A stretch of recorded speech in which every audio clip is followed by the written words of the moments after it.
Hi friends, ఏంటి ఏదో function లాగా ఉంది అనుకుంటున్నారా? అవునండి, నిన్న మా ఊర్లో పోతులూరు వీరబ్రహ్మేంద్ర స్వాముల వారికి ఆరాధన కార్యక్రమం అయితే చేశాము. ఆ కార్యక్రమాన్ని పురస్కరించుకొని ఇలా అన్నదాన కార్యక్రమం మేమే నిర్వహించామండి. దాదాపు 1000 మంది దాకా అన్నదానం అయితే చేశాము. మాకు చాలా సంతోషం అనిపించింది. ఎందుకంటే వంటలు తిన్న వాళ్ళు ఎవరైనా బాగున్నాయి అని అంటే ఎవరికైనా సంతోషమే కదండి చేయించిన వాళ్ళకి.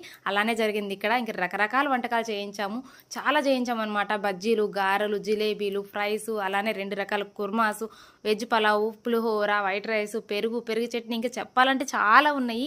ఇన్ని ఐటమ్స్ ఎలా చేయించారనుకుంటున్నారా? చాలా రీజనబుల్ ప్రైస్కి వంట వాళ్ళు చాలా బాగా చేశారండి. చాలా రుచిగా చేశారు.